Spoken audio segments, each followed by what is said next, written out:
All right. We're officially on. Happy Thursday. Happy Thursday. Everybody. That was almost outtake series prior to. Anyway, it's Thursday. I was talking a little trash. Not a lot, just a little. Is anyone surprised by that? Is anyone surprised by that? Anyway, speaking of talking trash, we had a family situation that happened this week that we will sort of cryptically be discussing, but it relates to our topic this week. Pammy was dealing with a particular family member about a particular situation, and she wanted to cue the 3-6 Mafia, whoop that trick. Shout out to all of the fans of Hustle and Flow. Thank you, Craig Brewer, Terrence Howard, Taraji P. Henson, and friends for that hood classic. Oh, and Luda. Luda was in that. Skinny Black. Anyway, that's not the point. I, on the other hand, was listening to said situations because I'm never a part of these. I'm just hearing all the things that have to do with all the things that's happening. I'm listening to all the phone, overhearing all the phone conversations and her reactions and all of that. So anyway, I said, listen, I could understand your frustration. I get it, all of this. Have you thought about approaching this person this way?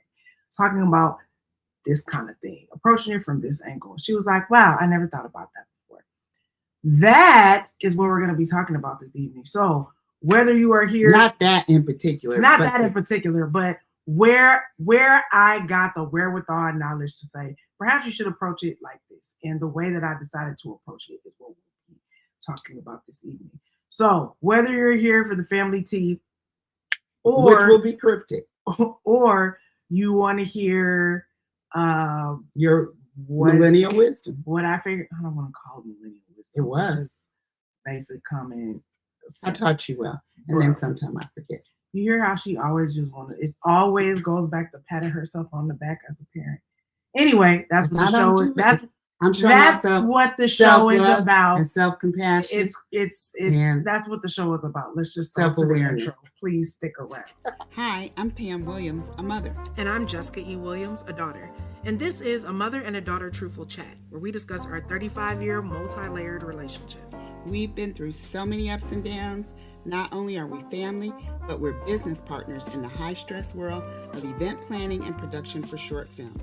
We've also shared the same therapist for over 10 years. What some people call codependence, we call collaboration. So join us as we share stories from our lives, have candid conversations with other mother-daughter duos, and shed light on the roller coaster ride of being a woman while raising a woman.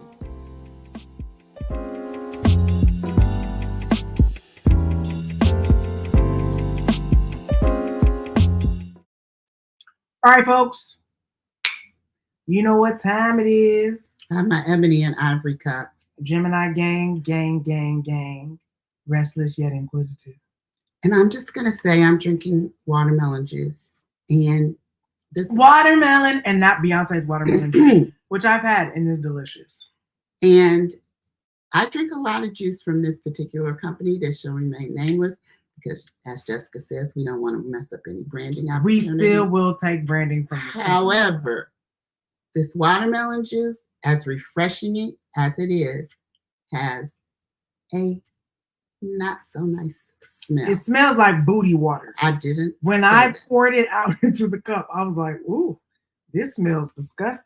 So while I'm enjoying the flavor and the refreshing quality and the hydration that I can sewage feel water coming and booty into water come together. On, girl, I gotta drink it. So that's what it smells like. You said it tastes good. It smells like booty water or sewage water.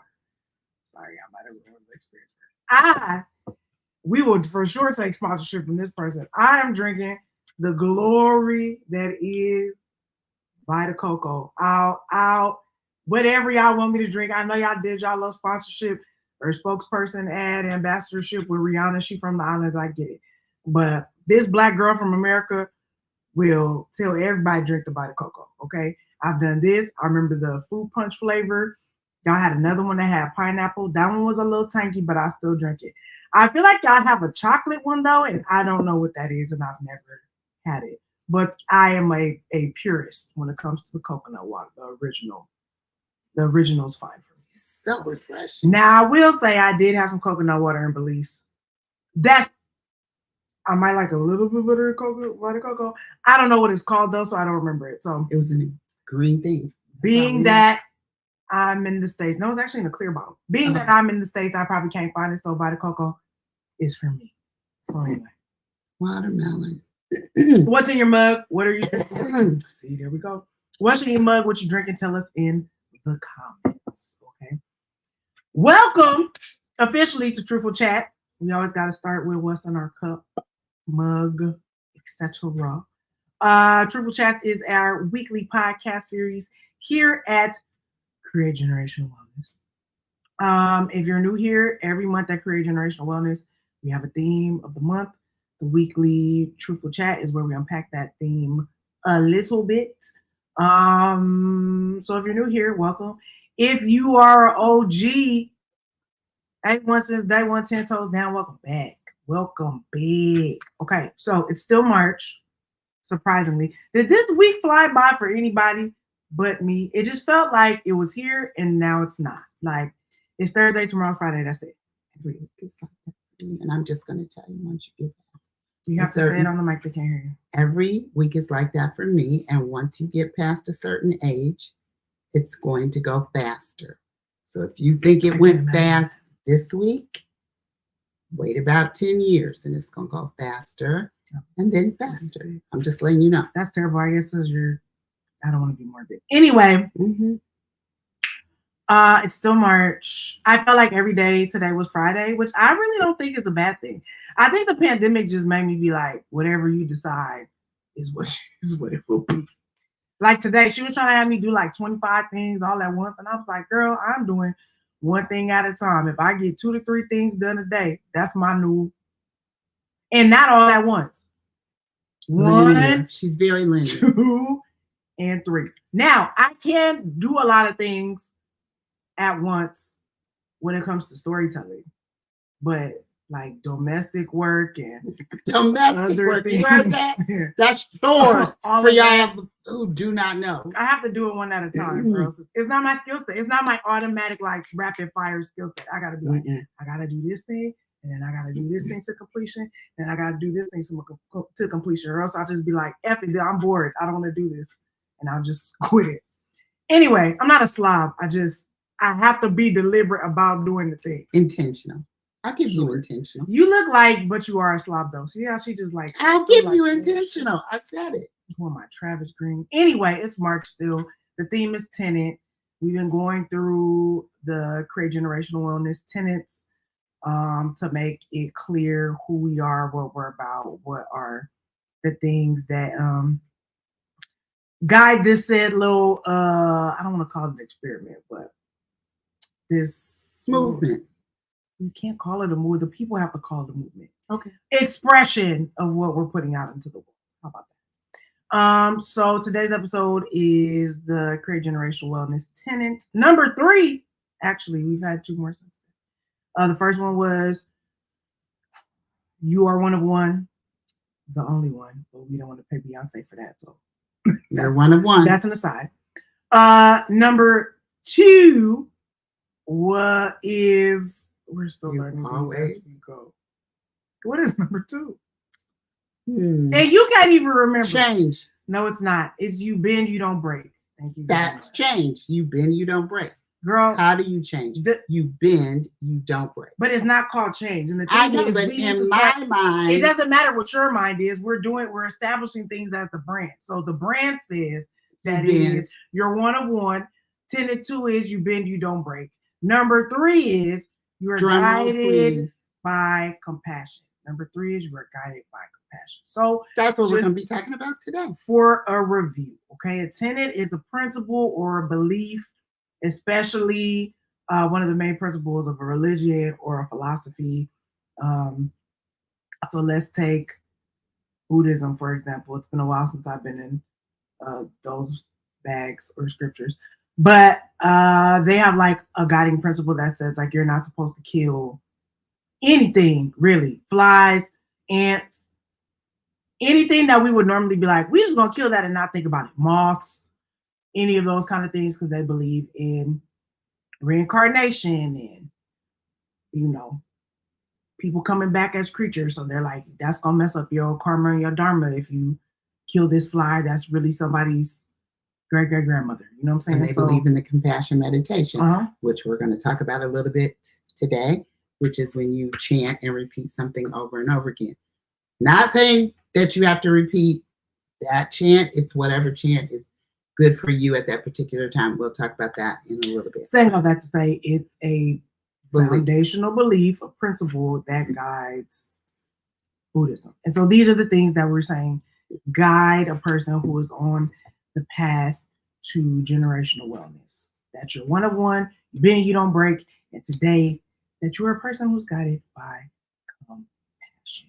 Okay, so should we tell our family story first, or should we just lay this out? Let me lay this out first. Okay, so at its core, compassion. She's afraid people are gonna be mad, but at its core, compassion is understanding the struggles of another person. Okay, it's not just enough to be like, I feel what you feel, or I feel for you. I want to understand why you are coming from where you're coming from. I'm trying to get inside your head. I'm trying to get inside your heart. Mental mind. I'm trying to get your mental mind. I'm trying to get inside your heart. I'm trying to get in your spirit, your gut. I'm trying to figure out what's going on. It's the level of connection and relation that goes a little step past empathy. Okay. You actively want to reduce the suffering of others. We do not currently see that in Gaza. We was watching the news before that. They just all of a sudden want to start calling the ceasefire. I said, the first day y'all decided y'all should be bombing some people, I think, based on everyone's tenets and faith traditions, you was out of pocket, okay? But I don't have a heaven or hell to put people in, but I will say it is a special place in hell for when you be playing around. That's all I'm going to say. Anyway, alleviating the suffering of others. Actively alleviating the suffering of others is important. And then because this is creating generational wellness with compassion, ideally you would want to pass the idea of compassion and foster it on, particularly next generation. How you raise your kids, nieces, nephews, baby cousins, step kids, adopted kids, everything in between. You want to raise humans that want to understand the sufferings of others. Oh, you all right? I am. Understand the struggles of other people, okay, and hopefully alleviate the sufferings of other folks. All right. So again, compassion and empathy are not the same thing. We talk about empathy a lot around here. We're super big on it, right? If you're empathetic, you probably feel deeply what another person is feeling. Okay. These are people. I'm an empath, but I'm not this kind of empath. Like, you know, there are people who, like, you could be telling them a story and then they start crying with the person because they just feel it so deeply, like it's happening to them. I'm not that kind of empath. I have like a couple little pricks in my heart, and I'm like, ooh, ooh, ooh. But I'm probably not gonna cry with you. But I feel you if I'm like, ooh, I feel that. But if you're compassionate, you're not just feeling the feels. You want to do something to help with the feels. Okay, if you can. Sometimes people are just cycling through their own things, and you gotta let them do that. Okay, we have a plethora of other chats that we've had about what that may look like, but sometimes you got to let the people cycle through what they need to cycle through, okay? Because everybody's on their journey and learning their own lessons, okay? So compassionate people want to figure out like what you can actually do to help the suffering of another person. Okay, let's just get this family stuff out the way. She's not gonna talk. I'm gonna talk as an outside observer, okay? Anyway, so you know we've been dealing with this situation with my auntie. Praise report, I don't even think we said that she actually is no longer in the nursing home.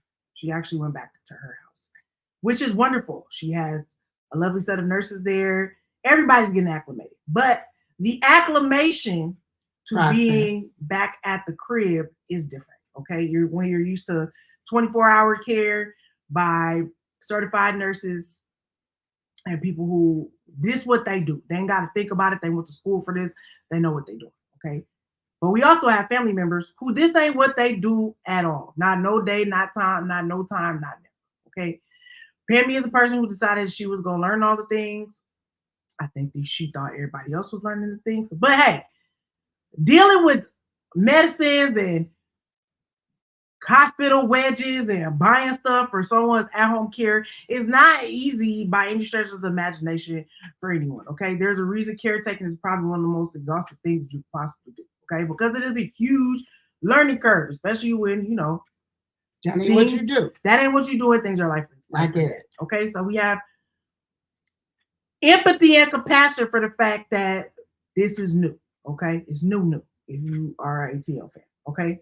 That being said, one would think that you would approach said new newness with a certain level of humility, certain level of grace, a certain level of let me fall back. I might not know what's really good, what's really going on. Maybe I should be a student instead of trying to be a teacher. That's something I don't know about.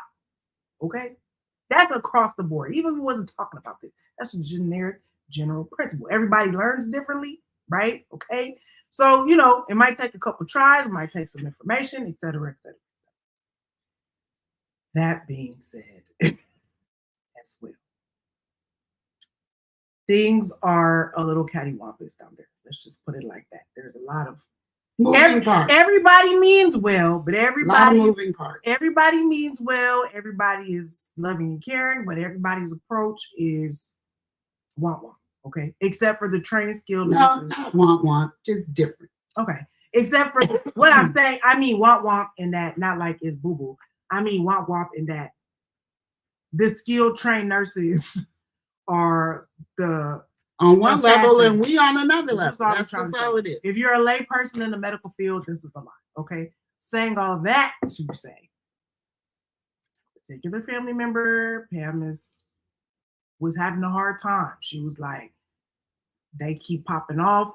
I feel like popping off, et cetera, et cetera, et cetera. So after a situation which we will not get into the details of last night, she was very angry.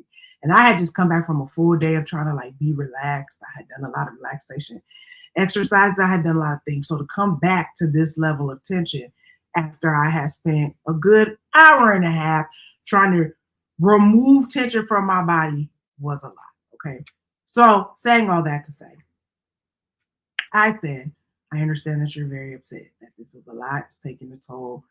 This whole situation is a lot. However, when you approach this person, maybe you should think about it. And I continue to launch into a compassionate, very quick-minded, maybe 2 to 3 bullet points of trying to understand where this said family member is coming from.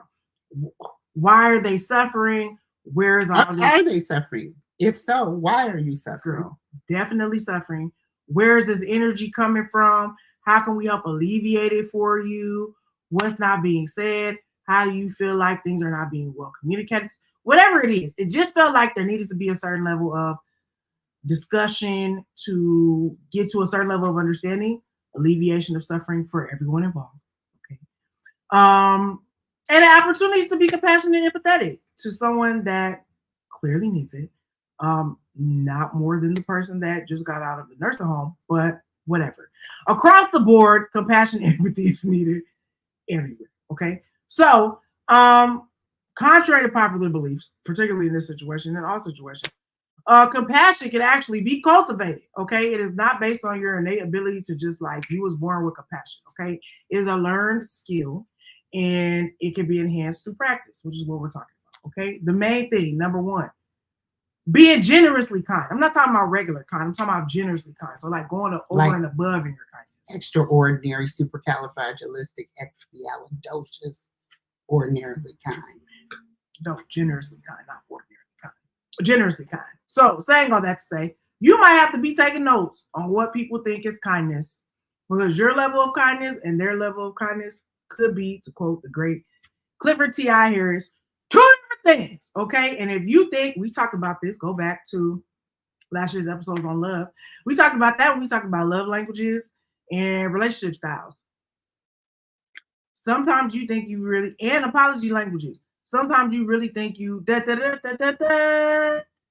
Save-A-Home. You really just got the cape on. You think you're really doing something. And you might not, because you're doing something based on your peer review and how you think things should be done. Okay. But that might not be the language that the other person speaks. Therefore, there needs to be some bilingual communication that's going on so everybody is speaking everybody's language. Okay. Number 2, in learning compassion. So you're being generously kind. You're avoiding judgment. We all struggle with this, particularly as melanated people. We always feel like we're being judged. We always feel like people are rushing to judgment on us, and we feel like I'm gonna get the drop on you. I'm gonna judge you before you judge me. We should just do our best to eradicate that energy. Okay, some of it, most of it is slavery. Okay, competition, inferiority complex that we've ingested from the lie of white supremacy, et cetera, et cetera, et cetera. I could go on.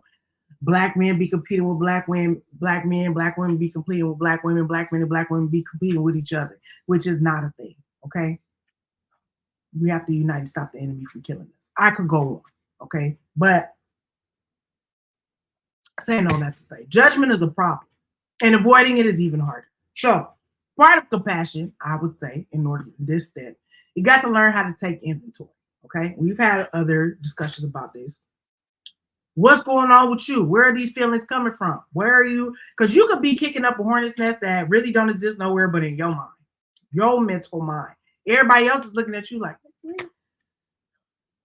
talking about yellow cake? Are we cooking? Like you have just invented this thing. It don't exist for nobody else. But that's because you're not in touch with your what? Star player. You don't know what's going on with you. So how can I help you if you don't know what's going on with you? If you're feeling judged, if you have feeling like judgment is upon you, you need to figure out why. And also, if you messing up, no one has a problem with you admitting, like, man, I realize I'm messing up. We'll come to you in humility. We'll come to you in strength, unless you're just one of them people that just like to kick people when they down, and that's a whole other situation. Remember, we always have conversations about safe spaces. That's not a safe person. That's an extreme example. Normally, if you're like, man, I really messed up, I'm so sorry, blah, blah, we'll forgive you. We can move on.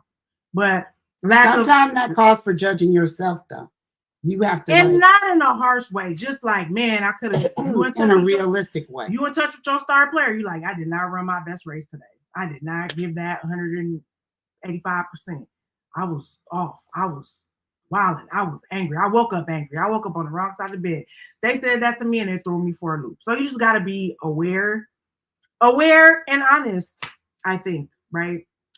Judgment is a hell of a thing. It's a hell of a thing. Like cocaine is a hell of a drug. And the reason I say you got to judge yourself, you got to look at if everybody else is on one side of the fence and you're the only person on that side of the fence. You're not always being a freedom fighter. You're not always fighting for justice. Sometimes you're just being on the wrong side. Yes, sometimes you're just on the wrong side of history. So that's why I say judge yourself, see, am I on the wrong side of history on this one? Do I need to make some adjustments?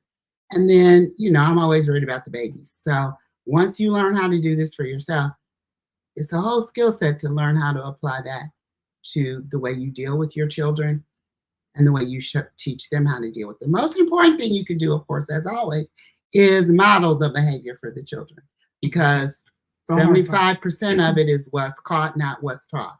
They're watching. You can watch the Instagram, the internets, all the things, and see all the people whose kids are doing things that they have no business even knowing how to do. And then they got it from somewhere. They got it from somewhere. So model the behavior. Put on your oxygen mask. You know what I mean? Learn yourself how to be generously kind. Learn yourself how to avoid judgment of other people. But be careful to judge yourself rightly. Okay. Rightly. Not over and above. And not below. Rightly. Just rightly. Ask for help. Ask the Lord to help you if you don't know how. So all of those things are about helping you to promote meaningful connections with yourself, and others. Encourage thoughtfulness, having an altruistic approach to problem solving. Do you want to break altruism down for the people that? No, that's your. Oh no, it's not altruistic. It's alchemy.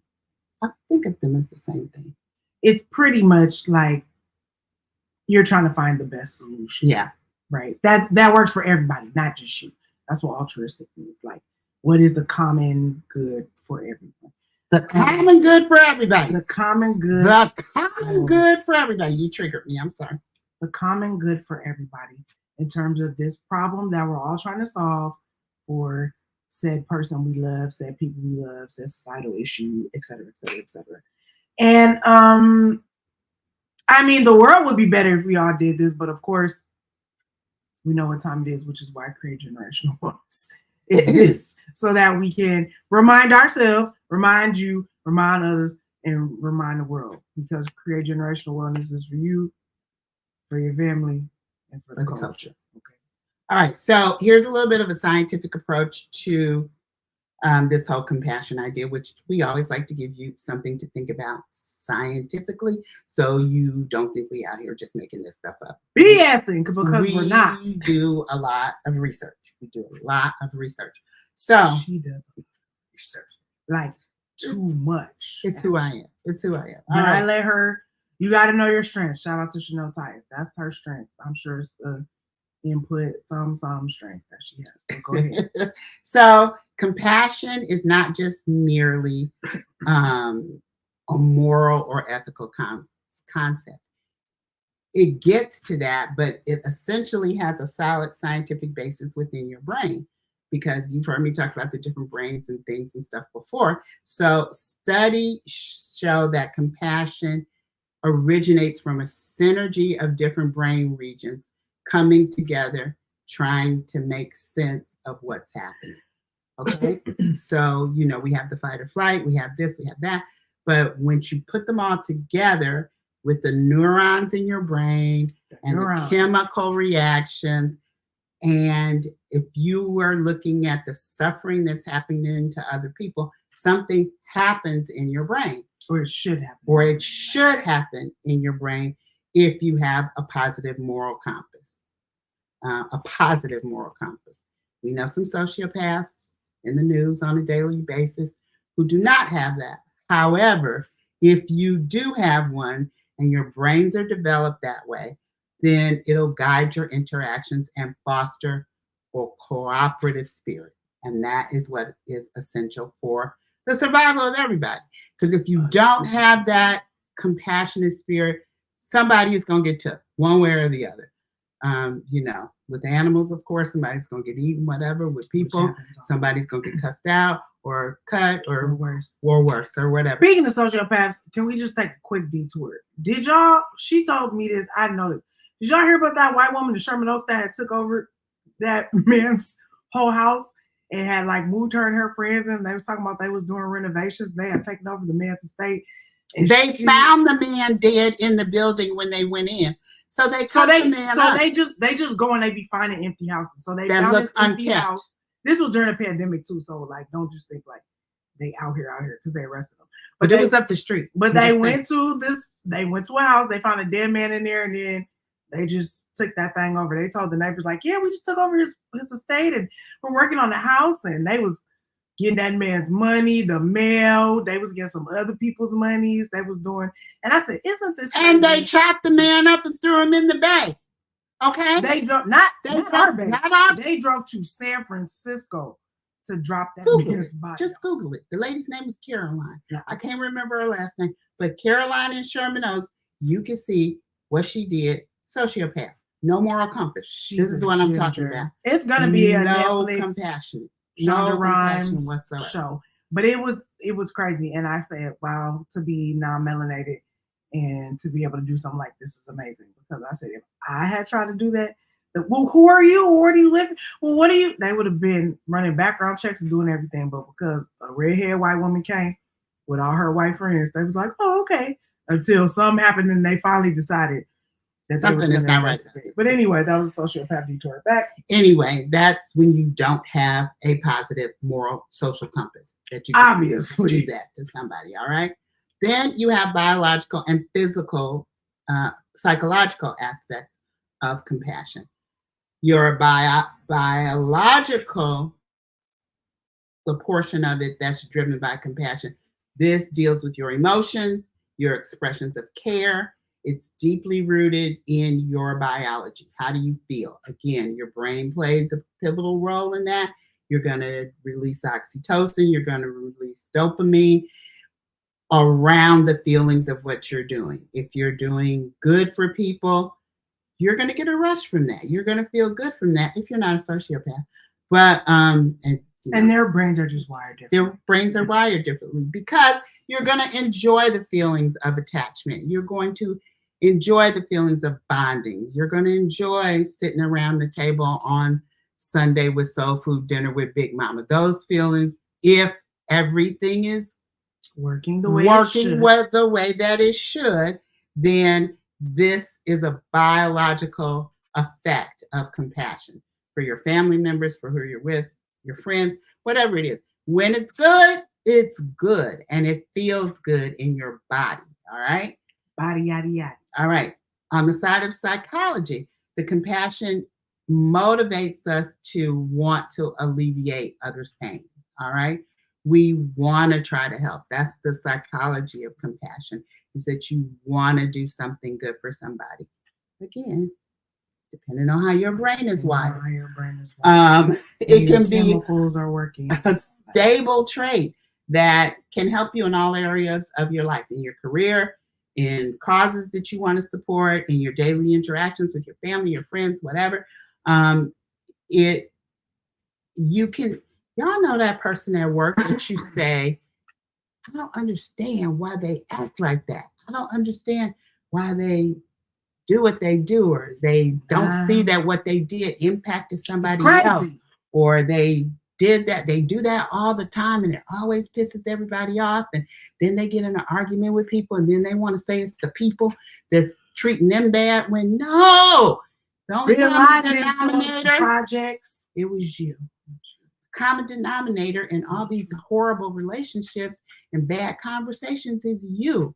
So try and get to the point where you can develop self-compassion for yourself, so you can figure out, like we say all the time, what is motivating your star player? What are you doing what is going on the inside of you that makes you react the way that you do to certain situations, circumstances, words. Sometimes certain words can make people go crazy. You'd be like, what is happening right here? So again, you're not talking about me, but yeah. No, I'm not. I'm not. She's not talking about me. I'm pretty good. And I will let you know when I'm triggered. Yeah, you are very good at that. So, but anyway, I'm saying that to say it's 3 scientific things that are work here. Your brain region is at work, your physical body, what you feel, what's going on biologically, and then what's going on psychologically, right? Then you have cultural and historical perspectives of showing you what it looks like to have compassion. We're Christian. I'm going to bring up Jesus Christ. What would Jesus do? He exemplified the epitome of compassion. Because you can tell me to send her to the cross for y'all. I'm sorry. I love some of y'all, not all of y'all, but I'm not going to be like, I'm not going to be doing that. So, and various religions, you know, they're different. They have their beliefs. They have their standards. They have their who you should look up to. You should look up to Buddha. You should look up to Hare Krishna. You should look up to. And a lot of, especially with Siddhartha, which was his government name before he became the Buddha. But that whole religion is based in the fact that he was a rich young ruler to connect the dots between the Christian faith and the Buddhist faith. And that's not the same story, but it's the same ideology of he was very rich and then he encountered suffering and he just couldn't continue to be rich amongst so much suffering. And so he decided to become one with the people and not only be a part of their suffering, but figure out how to alleviate their suffering, which is compassion. And I feel like any kind of messianic figures, I'm not saying everyone is the Messiah, I only believe in one Messiah. But if you look throughout religious tradition, but also history, I think Gandhi is definitely a messianic figure. Mm-hmm. Mother Teresa for sure. You know, y'all love her, but and I don't have any problem with her.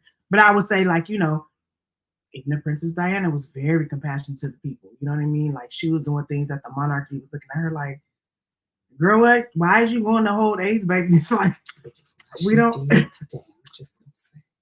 You better say that low on the mic. You know the queen.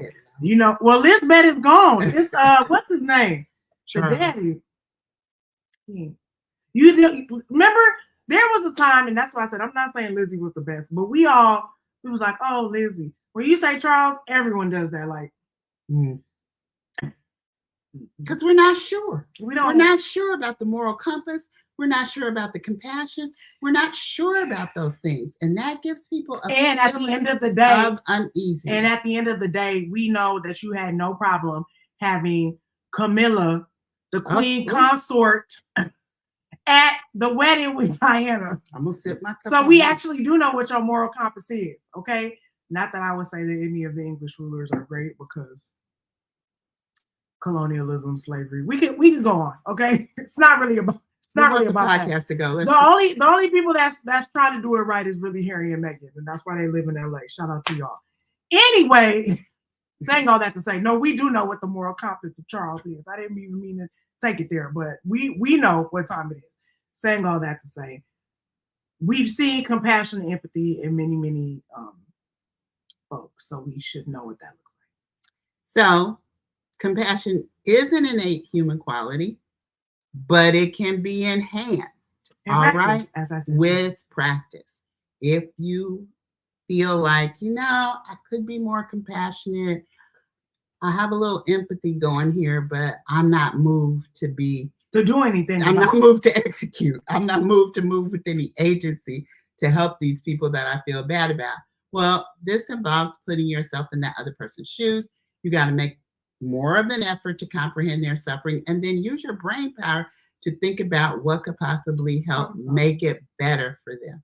Use your problem solving skills. And then once you figure it out, then be moved to help. And that requires intelligence. It requires your imagination.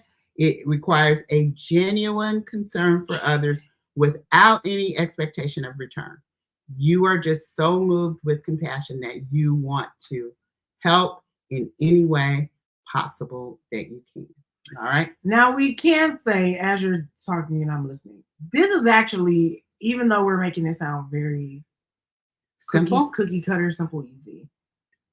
If you live in the Western Hemisphere and you live in America, which is a capitalistic society, this whole, we could be empathetic, but move to compassion. Like, you know what I mean? We be seeing everything on the gram. We walk by transients and homeless, the unhoused, and all that. We might really feel something for you. We might really feel empathetic. But for me to reach in the bag and give you some dollars, for me to spend some time actually volunteering, for me to take time out of my life to like actually do something for you, it takes a lot. Because it takes a culture, it's a moral compass, right? Yeah, it takes the moral compass, it takes the practice, it takes the culture, it takes investing in it, cultivating it. You can't just jump up and go one day, okay, all right, now I'm going to be compassionate. You got to take baby steps. Unless you're processing white guilt. There's a reason why people be jumping out. And then it doesn't last. Take all the bullets. No, for real, I agree. But I'm just saying, usually it's moved by other types of motivations. So I'm saying all that to say, everybody, if you live in America, probably needs help with this, because I think in other parts of the world, they're just much more communal. There's probably a little bit more of a competitive survivalistic aspect, but I think there's more of a like we all we got kind of thing, right? I don't think a lot of those cultures move as individualistically as we are.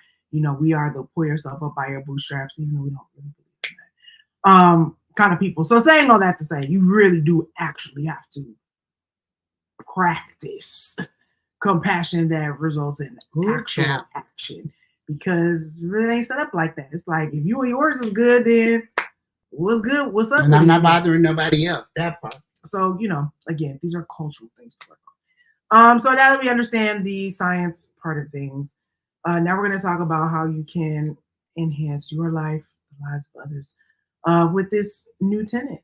Okay. Compassion helps you for sure improve your stress, which makes sense, right? Because things that you would normally be stressed about in your head, if you can actually do something about it and be moved to action, big or small, whatever it is, that reduces your stress, which helps with your immune function, right? You'll like physically feel better because you feel like you can actually make a change and handle things, and that will make you feel more resilient, hopefully in your actual body and your mind, because you're like, oh, I've actually like done something. Emotional well-being definitely linked to increased positive emotions, right? If you're doing for others, I feel like we talked about this on another Truthful Chat, but it just boosts all your dopamine, your oxytocin, all that stuff, just from a chemical place. So all your happy hormones will be going through the roof just because you are not concentrated on just your stuff, right? Just being isolated in your own silo. It's just you're participating in a communal thing. That's for something good, okay? That's always going to give you the feels. Yeah. So it's just a great inner sense. It's a chance to socially connect in a way that is, again, positive, helpful to multiple people, maybe connects to purpose. Like it's just something that's above you and outside of your normal activities. So that's a level of emotional wellness. And then you're engaging in compassionate social activities, hopefully on a regular basis. Like if you do it once, you'll probably want to do it again.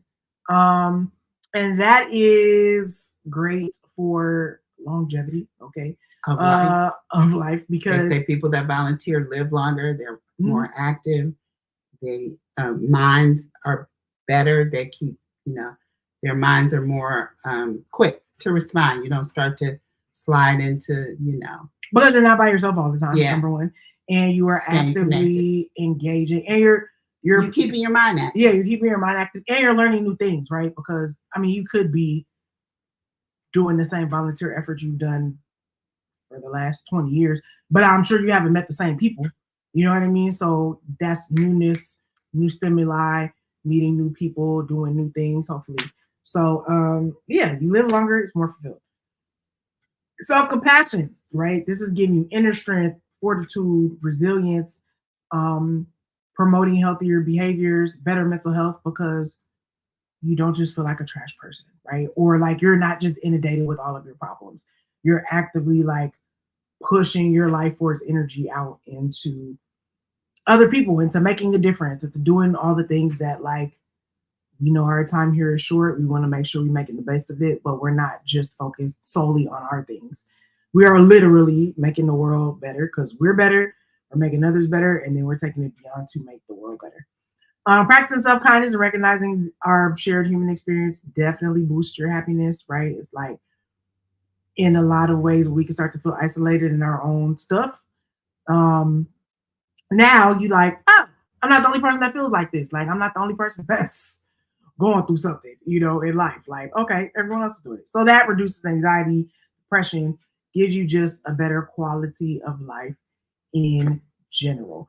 So usually after that, everything we always are talking about on this here Truthful Chat, how does it relate to the relationships in your life? Lovers and friends, co-workers, parents, dogs, kitties, cats, children, kids, everything in between. Significant others. Compassion enhances a few things, right?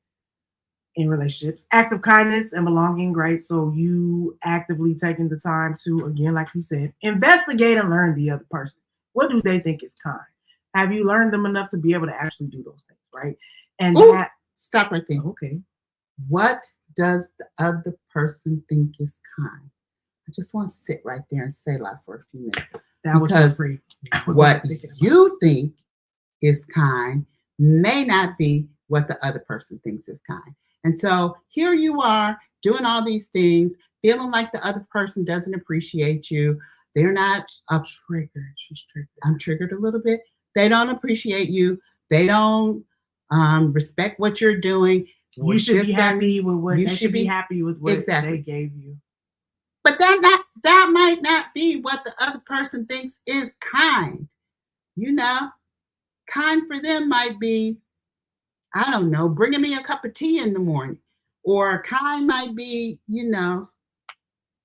I don't know. What do I think is kind? Saying all that to say you can't be lazy in your relationship. That means you have to learn the other person. Take the time to learn the other person and not just go on autopilot about learning the other person. You have to be constantly curious about who and what is in front of you in various stages and phases of life. And it might require a conversation. I know.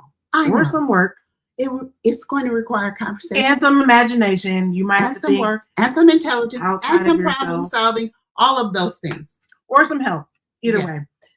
That fosters belonging, right? Because the other person feels like you really care about them. I can't imagine that wouldn't help with your connectivity, oxytocin, belonging, intimacy, all of those things.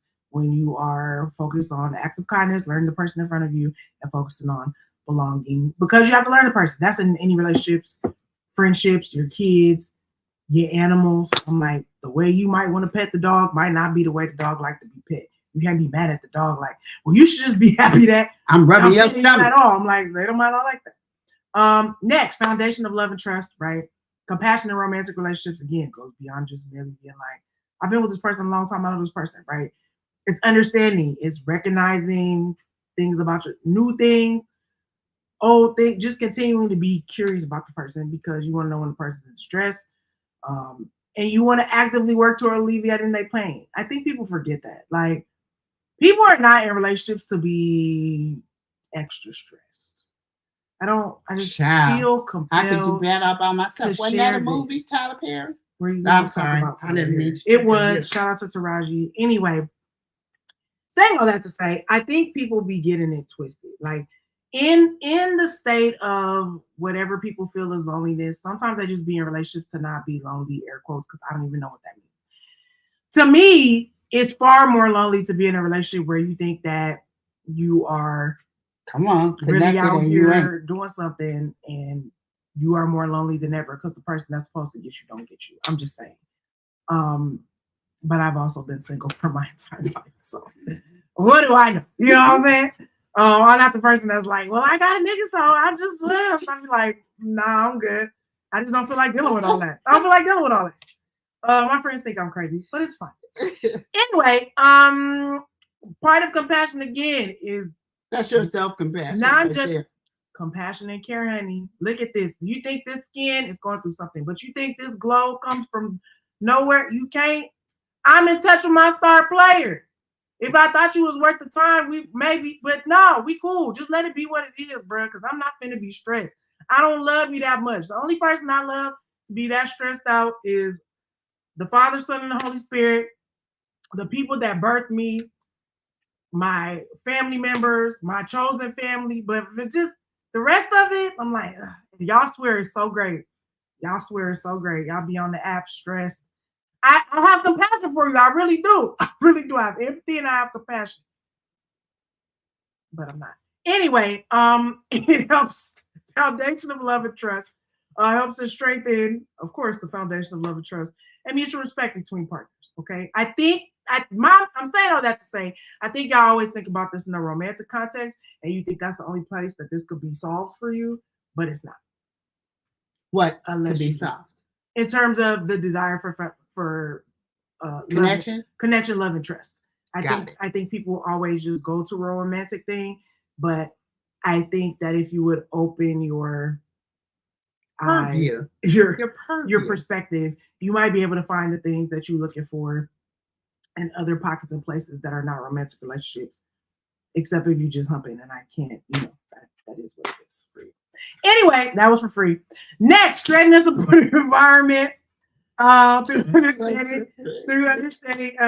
empathy, okay? Creating a safe space for your partner, kids, parents, whoever, co-workers, all right? That allows for open expression with respect. Don't come to me crazy, okay? Don't come to me crazy if you don't want to get crazy, okay? I'm just saying that's mutual reciprocity and exchange. You get what you give it, okay? Yes. So open, safe spaces, open expression without fear of judgment, right? Because we're working, the part of compassion is avoiding judgment. However, don't just think you can roll up however you want to roll up. You need to meditate. You need to pray. You need to go on a walk. You need to be in touch with your star player. And you need to know what kind of energy your star player is coming at my star player with. Because I got a star player too. And if you coming at me, your star player is coming at me with the wrong energy, it could be whatever. You dig what I'm talking about? My star player is going to do like Priscilla Shire and take off my earring. It could be on whatever. But if you come in love, passion, and compassionate peace, if you come with your energy slowed down, if you come with talking points, we can do some things. We've had Truthful Chats about all these things, okay? But if you're not in the space, don't come with that. But the goal is, as you create that safe space for yourself, hopefully you can create it for others. And they already know. My people know I can't come at Jess any kind of way. I feel like everyone knows it. And that's not me tooting my horn. It's just the truth. Okay? They just know. If I'm coming at Jess, or if you on some foolishness in that particular season, you know not to come to me. Because I'm going to give you the raw. Not judgment. I'm just going to give you the honest. I create open, honest spaces for communication that are hopefully free of judgment for the most part. Unless I feel like you're doing something that I'm like, I can't co-sign that or condone it for you because it's harmful for you or for others or whatever. If we get in that kind of situation, any of that, maybe you want to tell me about a lesson you learned. I'm open for that. Okay? We need to go back and write that down. I liked what you said, but I can't remember it all. It's all recorded. Anyway, yes. This is a critical step, okay, in developing connection, fostering forgiveness, acceptance, because you're creating an atmosphere of trust and growth, okay? For you first, okay? You're the mass scientist. You got to do the potions on you first before you start distributing to the public, okay? Because if you can't do these things for yourself, then we don't need to be talking about it for nobody else, okay? Mm-hmm. Compassionate communication. This is pretty much just active listening and responding. Again, you have to know how to do that for yourself. Active listening. And 2 ears, 1 mouth. Responding. Think about it. So the idea is to do a little bit more listening than you're talking, unless you're not in a place to listen. And then you should tell people, I'm not in a place to listen. I had to tell her. Remove yourself from the premises. Today, she was trying to talk to me about something. I said, hey, I'm trying to listen to something. And she kept talking. I said, hey, I don't mind getting to what you want me to do, but I'm listening, focus on something right now. Which I respect. Which was after 2 times of me. Then I had to get loud. Once I got loud, then she responded.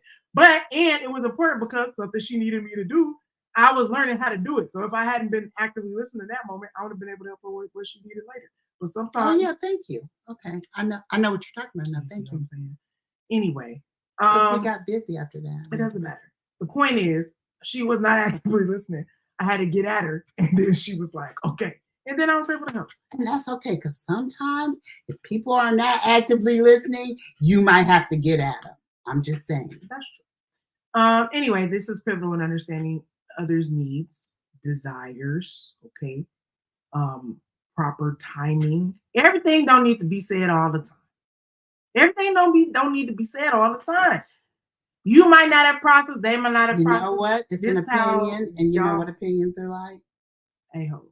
Yes. Everybody got one, but everybody don't need to hear yours all the time. She's triggered again. I'm sorry. The point is, you don't want to be a pop-off Patty if you don't, or a pop-off Patrick if you don't have to be.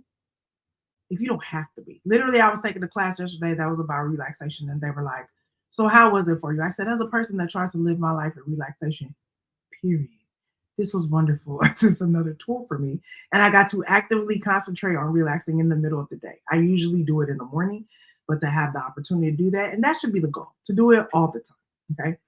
And we're assuming that you want to be a compassionate, relaxed person, or else you would not be here. You would not be listening to this podcast, come back to this podcast. You wouldn't care about nothing we have to say. Relaxed, if you well don't want to person. be a compassionate, relaxed, well, peaceful human being for yourself, for those that you love and impact, and for the rest of humanity, to infinity and beyond. Because I don't believe that we die, we just transition.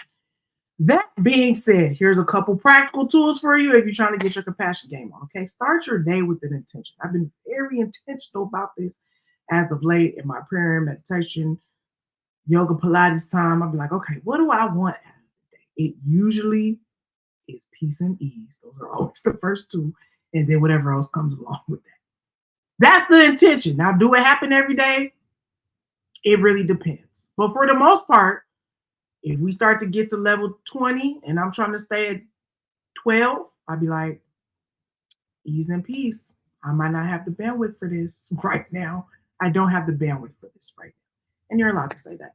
So my day starts with silence. No. My day starts with about 30 minutes of silence every day because I am trying to hear God. So I don't want the TV. I don't want music. I don't want anything. I just want silence. And then I hear and I hear and I hear and I hear and I write and I hear and I write and I hear. And then that kind of sets the mood for then where I'm going for the rest of the day. Because I figure like when I finish doing that, then that was for me. And then God will start telling me what I'm supposed to do for other people or what my day is going to look like with other people. Sometimes it's not what I have to do for other people. It's just what the day is going to look like with other people. But that's the way I set my intention for the day. And I just be like, and you might have your own thing. We hope you do. And I just be like, I'm open to hear for the rest of the day. Like, I don't play detective with the day no more. I just be like, I'm here, I'm open, I'm ready and available. These are the intentions for the day. Let's go. So we're not telling you what to do, but it is important to set the tone. Do something for the day. Like, don't just hop again, up. This is how you get in touch. Don't just pop up out the bed and get your sweat. Do not do that. Don't hit the Instagram first thing that's already taking in everybody else's stuff. Set the tone for your day. You and the star player, or whoever is your higher power, y'all need to get on the same page for have a meeting in the morning. And then you deal with the others. Okay? That's self-compassion.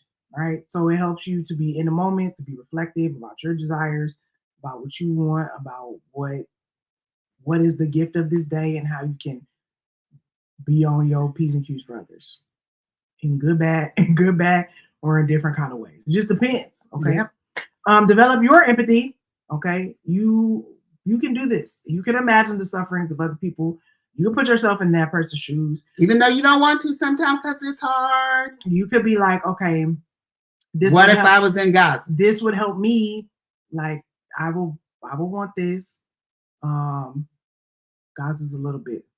I'm gonna be honest. I have empathy and compassion, but I have been really severed from that situation. Not because I don't care. I won't be able to function throughout the day. That's what I said, because sometimes you have to protect your own energy. And you got to know when you're in that space where if I take all this in, I'm going to be wiped out. I'm going to be no good to anybody at all. And again, as I've done my self-compassion. As I've done my star player calculations, really what I'm finna do. This goes beyond all of us. I'm gonna be very blunt. These white people know what they need to do. All this fundraising and all. Y'all have all the resources to do what you need to do. You just decided you want to sit on your hands and not do it. Let it be some niggas over there doing. Y'all would have figured it out by now. Pay attention. I'm about to say something. It's an election year. White people always act like they don't know what to do when it's white men involved. What do I do? If it was some niggas, you would know what to do about it. So don't let them get you all Twitter-pated and all tied up in the compassion knots, and you all emotionally constipated with some stuff. Say niggas like that on YouTube? I would say I won't. Oh no, R&B money. Hello. Okay. And all black people ever on YouTube. Anyway, don't let the powers that be manipulate you emotionally or give you compassion constipation. Okay, that's their anxiety and their stuff to what to do, and they know what to do. Okay, so do not. Listen, I'm not saying I have respect for all life and all people. Everything that's going on over there is incorrect, and there's plenty of people that know what to do about it. Now, why you just sitting on your hands? That's between you and your God. But I'm not going to be responsible for all that blood and the blood of people's children for generations, because yet again, y'all have decided you want to be on the bush and act like it's my problem to solve. That's that on that. I'm off my soapbox. Anyway, you too can develop your compassion, your empathy. You can also decide when something belongs to you and when it does not. Okay, because that's a part of your self-compassion and self-care. So you got to start with yourself. You do it for your loved ones, right? You start to expand it to your acquaintances and then to complete strangers. Okay. And again, we talked about most of us don't do this because we want to protect your own energy. I start my day with a full meditation mantra that is about protecting my own energy. Because if I'm cool, everything around me is gonna be cool, even if it's not. That's the way I'm approaching it. Okay. I have protection. My energy is protected. Therefore, if you coming in if we are energetically connected in any kind of way, you better be on the right wavelength, or else you could get it, or you gotta get out of my space. You know how the radio that's old school, but the radio goes dead when the connection is not good. So if you're not together, then everything around you just invite in chaos and chicanery, shenanigans, and foolishness. And we don't do that. Okay. To quote Brandon Rochelle, you don't know where I rank in the spirit. So you better hello? Let me get my spirit right before I interact with your spirit. Anyway, and then, if at any point in time you get overwhelmed, because it's very easy to get overwhelmed during the day when you're a person peopling with other people's. Worry about you. It's the same thing I did in my relaxation activity. Once they started giving us activities, and they were like, if you get stuck or it gets to be too much, just go back to relaxing. Think of it like that. If it's too much, shut the door in your office. Okay? Put on some mute, light a candle, take a bath, do what you got to do. Go sit in your car. Okay? We good for car sits around here. I'm not dealing with that. I don't feel like dealing with that. Okay? So take the reins back for your own self-compassion. And if you ain't got, you like, I ain't got no more. The compassion door is closed for all of y'all. It's all about me. Okay? No shame. And it'll come back around. It will, but what we're saying don't feel pressed. It's a give or take. And if you give and it's a give and take. And if they done taken and you ain't got no more to give, close the shop. Y'all ain't taking. Okay. It's all about giving to me now. This is closed. This is coming from an introvert. Shout out to the introverts too. Anyway, once you do that, then you can go back to managing the empathy and compassion for all the other people. This is all about recognizing our common humanity. Okay. And we all going through something in life. All of us would like to avoid suffering. It's not a thing that happens this side of heaven. But we're all here to help each other through this existence and the human condition. So if you cannot be a butthole or a-hole or anything in between, if you can make your day better, the days of the others around you better, and hopefully the compassion of the people around you, then that's good. That's a winning day. I think the pandemic, though, changed it a little bit for everybody, because that was the time. I've been changed, as the psalmist would say. Lord, I know. I've been changed. Because I'm telling you. And I'm not going back. Listen. Never going back. Right worship. Never going back. Because you couldn't get distracted. Like, there was nowhere to go. There was nothing to do. That's why y'all got in the street with George Floyd, and I said, and there George was Floyd is one of suffering thousands everywhere. There was suffering. So you had to look at it, And for some people, it changed them forever, the way they look at suffering and the way they look and their level of compassion and how they deal with compassion. And I think we don't talk about it enough, but I think it was you talk about it was very eye-opening. For those that were on traumatic stress. For those that were on the wavelength. We went through a thing. For those that were on the wavelength, to be paying attention, because we know for everybody the pandemic was the worst thing you've ever been through in your life. And when you think about it, you shudder and you get triggered and whatever. So I get it. But for some of us, I think that was the whole world had paused. So when suffering was happening, then it was daily in your face. You know what I mean? So some of us learned a new way to deal with it. Of course. Couple other quick, very practical tidbits. Again, we're back to acts of kindness, right? Small, intentional things to be kind, actually doing something, saying something nice. If you ain't got nothing nice to say, though, don't say nothing at all. Shout out to Thumper and Bambi. Maybe running errands for people. Classic just little forever. Things that cause people to know that you are a thinking, caring, compassionate, human. Trying to be compassionate person. Reflect on your interactions I do this a lot. I maybe do this too much. I go to sleep thinking about the day, like interacting, then I wake up thinking about like 20 minutes. But assess how you have made other people feel and people have made you feel. Because sometimes in the midnight hours or in the early twilight of the morning, you might get some revelations about what you need to do, what you and your star player need to do as given in orders by the Most High or your intuition. That's or why I whatever be it is quiet that you in the believe morning. in. I'm like sitting there, I'm like, what are you saying? Because I'm not moving from this spot until you say, okay, go now. Yep. And it's not just about how people have treated you, it's also how you treated others. Like, yep. I have to apologize. Some things come up. Ooh, girl. I have to apologize to someone this weekend. I did something crazy last weekend that I apologize for. It was a lot going on, though. In compassion of myself, I was feeling a lot of things. And I said something out the side of my neck. So now I have to go back and make amends with that person. I've been thinking about it all week. I've been stressing about it. I'm like, girl, it ain't that serious. Just go and apologize. Because I want to express compassion and empathy to this person to be like, I'm so sorry if you felt like I disrespected you. That was not my intention. They ain't got to know all the details of what was going on. But I realized that I came at you sideways, and I'm glad that you were able to express yourself, and I want you to know that I hear you, et cetera, et cetera. So they don't walk away with a bad experience and taste their mouth. Okay? Did they express themselves already? We'll talk about it later. It's just something. She not putting the pieces together. But yeah, kind of.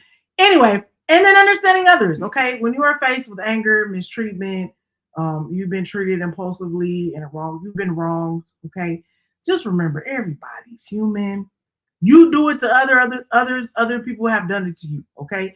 So, like, let's not just be like, this person is the worst person in the world. Unless they're social. They are running the streets. They out. They just out. We outside. They outside. And it's an election year. They really outside. They're out. So, hopefully you can run through life being a little more understanding, a little more forgiving, because as you understand yourself, you understand others. Okay. And you trust. Because sometimes you don't. Sometimes I'd be like, wow, you really did too much. What did they say on Captain Extra? DR from Detroit is a great show. Congratulations to John Chafin. If you're not watching DR from Detroit, you should be watching DR from Detroit. Dominique, all y'all, Bashir, y'all killing it. It's hilarious. We only watched one episode, and I can't wait to get back. And y'all know me, I'm very judgmental on a pilot. It is a fantastic pilot. Okay. So check it out on the BET Plus. Anyway, we're saying all that to say a lot of what we talked about has made us think about that today. So yeah. Anyway, some things to take with. And with anytime you're trying to move forward or make a change or better yourself or whatever, you're gonna run into some kind of barriers or some kind of blockade. Yeah, I like blockades. That's a good one. And you got to look at where that's coming from. It's a conscious effort to address your fears, your biases. Look at yourself and try to be honest. I read somewhere that 2024 is the year of truth. I read that yesterday. Didn't I say Bishop say exposure? Brandon says exposure all the time. But I feel like that is true. People are like, I've had enough. I went through the pandemic. I went through thinking this was going to be the year that was going to be great. This was going to be great. 2022, 2023, whatever. And I think now in 2024, people are just in the place of like, what is it? Whatever it is, let's just deal with that. What it is. Look at it for what it really is and get through it. So confront your fears. Look at your person. Usher, watch this. These are my confessions. Shout out to Usher Terry. Confront your fear, like your personal insecurities, whatever they are. Acknowledge them. You got them. So I hope you know what they are. Look at yourself. Just come on. Look at yourself. Another Usher Terry. Let's just stop trying to fake it and be somebody we're not and this and that and whatever. Just tell yourself the truth. Tell the people in your life the truth. Can I be honest? Yeah. Okay. You think you're hiding it, but the people see it. Everybody. Whatever level of insecurity you think you can shop it away, sex it away, smoke it away, talk down to so and so, pop off, Patty's and Patrick. Whatever the mask is of the thing that you got all the vibrato about that you think that can't nobody see. Everybody you sees trying to it. hide. Everybody sees it. So, and if they don't know specifically what it is, they be like, "You something's wrong." The Right. energy field is for real. Yep. Continue. So you got some personal insecurities, you got some past traumas. We all do. Try to deal with them. Societal conditioning. We talked about that all the month of February. We have things historically as a people that has conditioned us in society. Other people, things that are threats, things that are just, they are what they are. But look at them again. Try to tell the truth. Develop some compassion to do what it is you can do about it. And let's try and move forward. Address your bias. Do you have a bias? Do you think all men are dogs? Do you think all women are controlling and witches? Do you have something that goes on in your mind whenever you hear, a certain phrase or whatever? It takes you back to when you were 7 and your mama used to say that to you. I don't know what it is, but address the bias that you might have. Become aware of what it is that's making you crazy. Just try and figure it out. Act crazy. Yes. And see. And crazy, we mean off kilter, off base, irrational, erratic, whatever those things are. Conversations that don't make sense. Like most of the time, if somebody's acting erratic, it is a conversation that doesn't make sense. That's how you know their thinking is off. Because if you keep your mouth shut, won't nobody know that what you're thinking is crazy. But if you keep talking, people are going to go, what is that? Why are they acting? So I'm just saying, we're not advocating suffering in silence either. Don't suffer in silence. Just saying your words might be telling on you. Your words are going to tell on you. So try to get to the truth of why you are feeling what you're feeling so that hopefully you can get some help. You can get some help. You can get some other information that might help you see things in a different perspective. You might have been thinking it was this way, and it's a whole other way because you don't have the right information. All right? Got to get more information.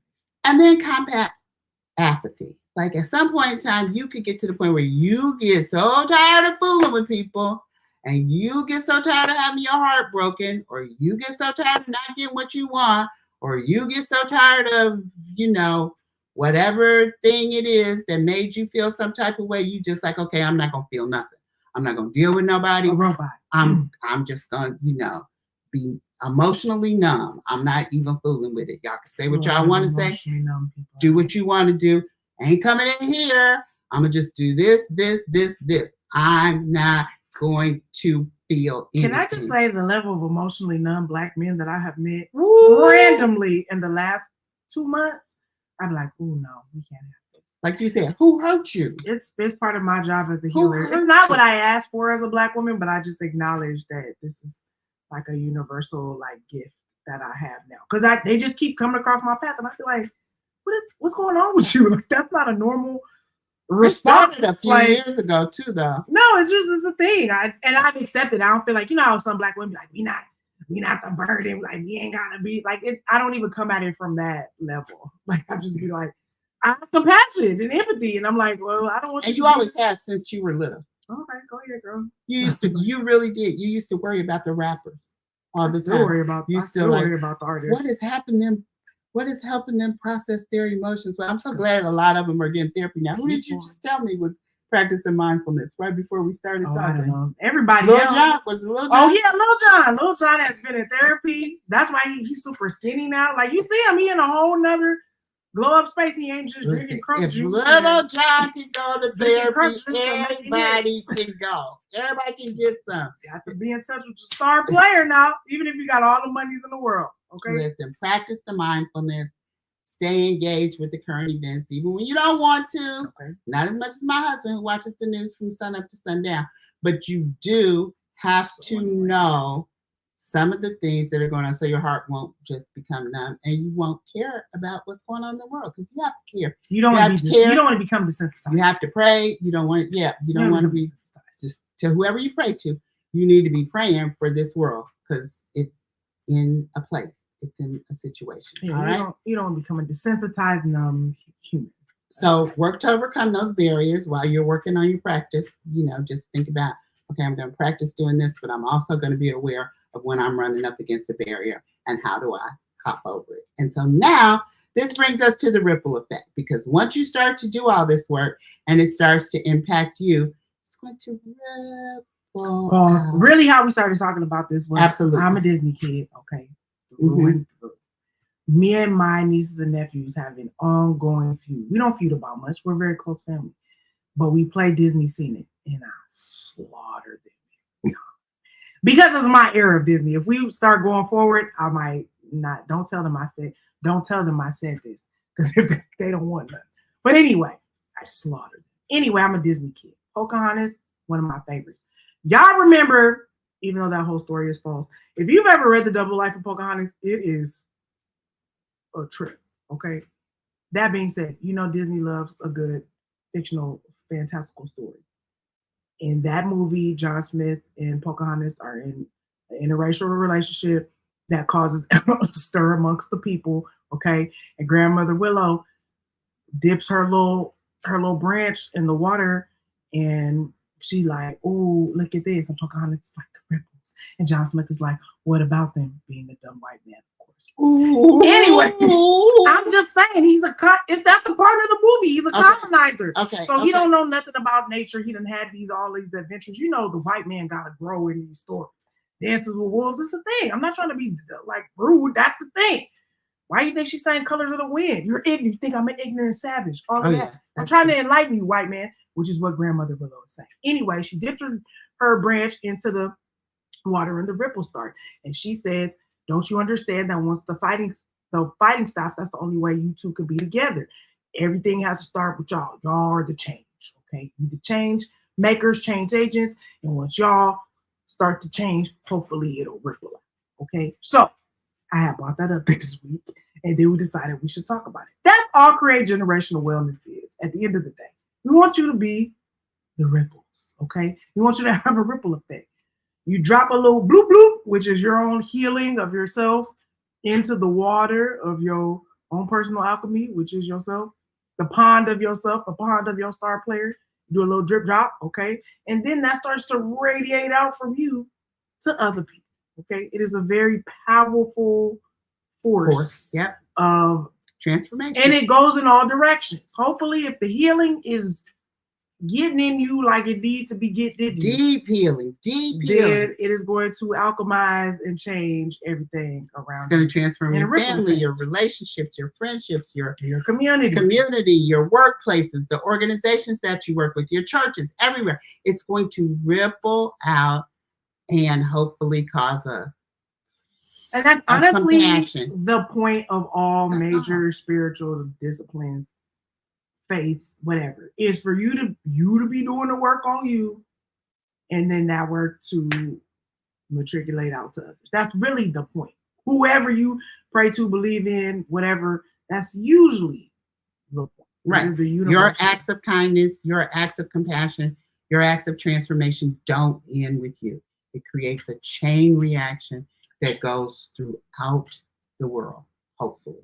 Ideally. They become the norm rather than the exception. These acts of kindness, these thoughts of compassion, and it becomes contagious, and other people feel it, and they're like, oh, we need more of that. And so through those practices, individuals feel more connected. It becomes transformational social work, organizational work, personal work, whatever. The transformation nation. You just want to go from one point to the next. Nobody wants to stay stagnant. A stagnant pond gets mosquitoes. It's polluted. Not mosquitoes. Oh, girl, that was mosquitoes. I hate mosquitoes. I've been in the country. She said mosquitoes. They get mosquitoes. They get all kind of things flying, and because it's stagnant, there's nothing fresh. There's no just around the river bed. The river's got to flow and clean itself. If it's stagnant, it has to transform. So you don't want to be a stagnant person. A stagnant part. Right? All right. So you want to be transformative. I think that's it. I think that's all we really wanted to say. We ran over. I thought we were going to be short. I don't think we. First of all, there is no running over. I didn't think we were going to be. It's a discussion. We talked about great things. All right. Okay. Good. So listen, we want you to be a compassionate human. We talked about the scientific evidence around it, right? It has biological, psychological roots of compassion, right? This isn't just like really feel good. Like it's actually like science that this is how we're wired. Okay. It is not necessarily an innate thing. You can practice it. You can cultivate it. And learn how to cultivate it. You can learn to be more thoughtful and kind to yourself. Therefore, you will do it for others. If you want to. If you want to. I assume, as Beyonce would say, don't take it to the floor. This ain't Texas, okay? Ain't no older. If you're a part of the Create Generational Women's family, this should be like a given, though, right? You can learn to cultivate compassion, right? This again a learned skill. You gotta have a willingness to help, to care. You gotta have empathy. You gotta put yourself in other people's shoes. You got to learn to forgive. You gotta do something, right? You gotta learn to forgive people coming at you sideways and just be like, okay, well maybe they're still in the work, like you still in the work, okay? Like we say all the time, just because we give you this information, we ain't great at all of this stuff all the time. It's a work in progress, okay? Short it up. We talked about the benefits to your mind, body, soul, and spirit, your health, lack of depression, your immune system, more resilient, better mental health, okay? All the things. Better emotional health. Relationships better. And you really want to be, again, to quote Grandmother Willow, the ripples. You want to have a ripple in you that flows out to the other people, okay? To enrich yourself and the lives of the people around you. And that's really Create Generational Wellness, baby, like in a nutshell. Create Generational Wellness is all about the ripple. We on that ripple life, okay? Isn't Ripple a liquor? It was a very, very cheap liquor, so we don't want to be we're not on that ripple. That ripple life. But we are on the ripples of water, the ripples of ponds, the ripples of lakes, the sea.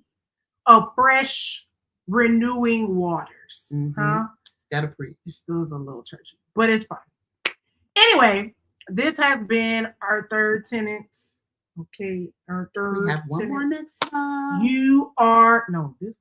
This month. I'm sorry. You are guided by compassion. If you are a person on the Create Generational Wellness journey, you are a compassionate human being. You have learned compassion, self-compassion, and you are compassionate with the folks around you. And that compassion leaks out and bleeds out, okay? Which is super, super important. So please go Namaste. Check out every morning.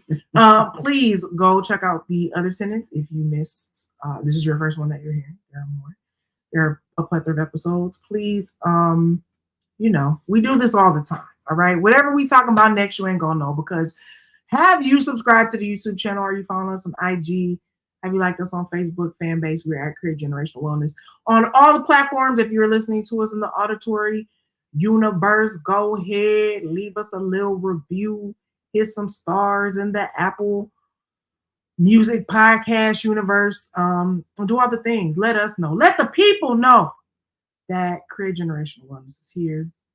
If you want to call it a movement, that's great. We're not going to do that. That has to come from the people.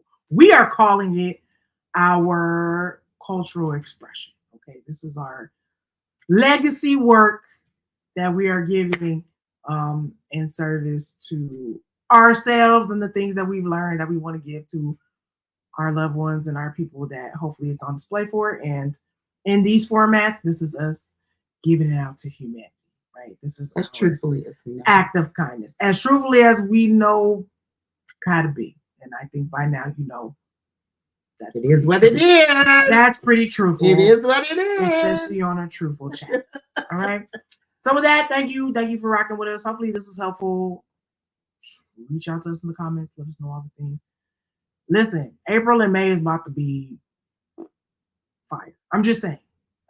So make sure you're tapped in, so you know what's going on. Zone. Za. Shout out to Swiss Beats. With that, y'all have a great night. Look at her still drinking the booty watermelon water. My Vita Coco has been great. All right, love y'all.